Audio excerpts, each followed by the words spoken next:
Hello, friends. Well, I promised y'all a video of the Nagant revolver that my friend loaned me. Haven't taken it to the range yet, but figured it's kind of cool out today, and I'm getting to be, as the older I get, the more fair weather shooter I become. So let's take a look at the revolver today. First thing we're going to take a look about, he's got a really nice example of it. Even got the old holster with it. Like so much of that old Russian stuff, it's pretty cheaply built. Pretty much like the new Russian stuff. But it's all complete. It's got the cleaning rod with it. And you're definitely not going to win a gunfight with it, but I guess it'll keep your pistol secure. Kind of an Old West feel there on some of the stuff. It's even got extra ammunition. A pouch right there. So, kind of well thought out for the time. And then we got the pistol.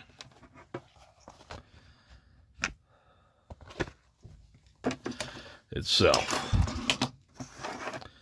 I'll get that out of the way-ish. Okay. So, again, it's in pretty good shape for being an old gun. It's definitely seen some time out in the weather and whatnot, but anyway, you can see right there in this, let's see if I can get a good light on that, maybe.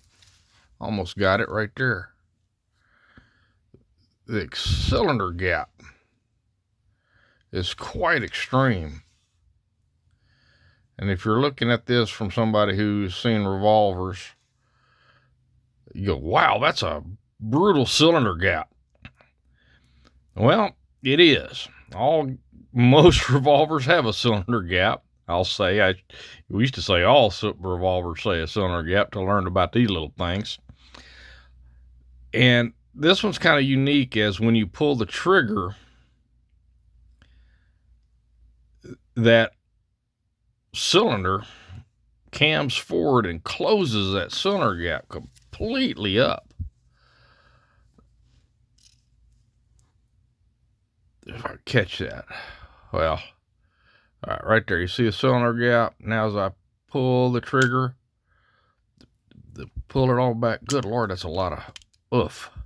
But you can see it cam forward, right? Man, that's a incredible double action pull. As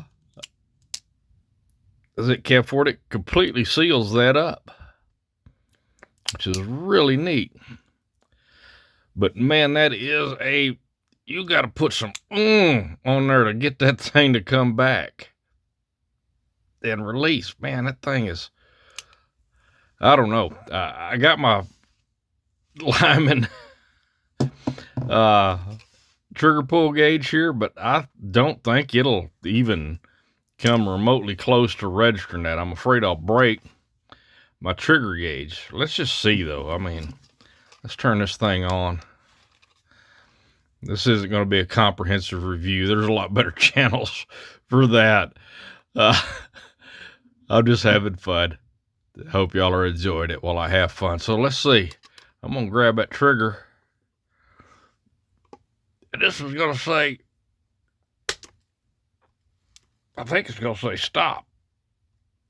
It's going to say, yeah, we're not even going to register that. Holy cow, I think I may have broke this. I hope not. Let's see. Okay, so let's try it again. I got another beep. I forgot to beep it. I haven't used my trigger gauge in a while. Golly, it ain't even moved yet. Oh, yeah, it says stop. It taps out, I think. 11 pounds, and it hadn't even moved. Let's clear that. Let's clear that out and try this again. And it barely moves. Let's see what happens here. Over. It says over. It says stop. So about 12 pounds, that thing taps out. says you're about to break the gauge. So, so the last registered was 11. That's kind of when I let off of it, I think. But it will tell my little gauge, please stop, you're about to break me. That is, wow. I need like my friend said, probably need a fish scale to, golly, to get that thing to break. You got to put some squeeze on there. Look here, got to get capillary refill going on there. Let's see what the single action pull is on it though. Wow, okay. So ready.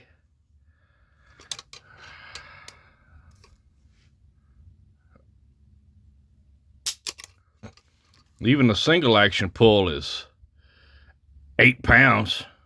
Man, yeah, this is definitely not a gunfighting pistol, but holy smokes. Is it neat though? Well, let's talk a little bit more about the features on it before we get back into the incredible over 11 pound, over 12 pound, who knows how many pound trigger pull that is. So, got a lot of play in this right here in the hammer. But that's designed, it's long and thin, but it's designed to be repaired pretty easily. It's just got a little pivot pin in there. So if you do break that out in the field, that'd probably be a pretty quick fix. So this is a very utilitarian pistol. Like a lot of the military stuff, it's got your dummy cord, your lanyard tie off here, dummy cord. Big grip. I imagine if that thing has any kind of, it's pretty light, but it's a pretty small cartridge, so I don't know how much recoil you have. A really high bore axis. Remember, it's a lever, so when you're managing recoil, the more lever you got there, the more muzzle flip you're going to have.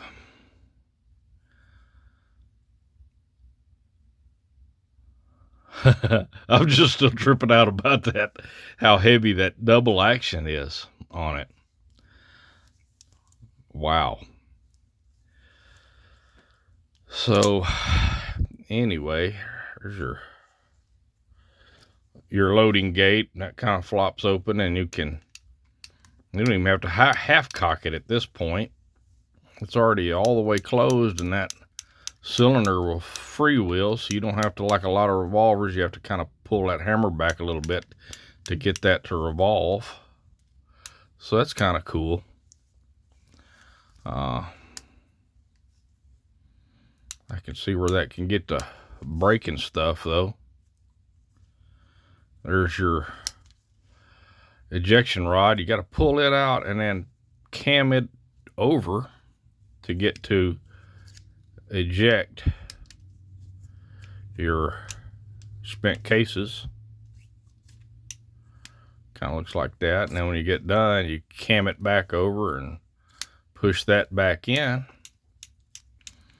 And there you go. The sights, pretty basic pistol sights.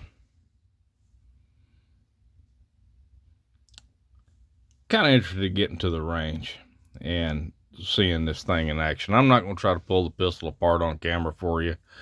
I might do a breakdown video after I take it to the range, before I clean it up, as I clean it up and take it back to my friend. But here you go. Here's the just down and dirty, kind of amazing giant trigger pull Nagant pistol. Again, it's a really cool action, but man, that's a lot of pull. Thank my friend again for loaning it to me. I do look forward to taking it out at the range on a pretty day and seeing what it shoots like. So, for all you lovers of old stuff, that's a neat old stuff. And, hey, y'all have fun out there.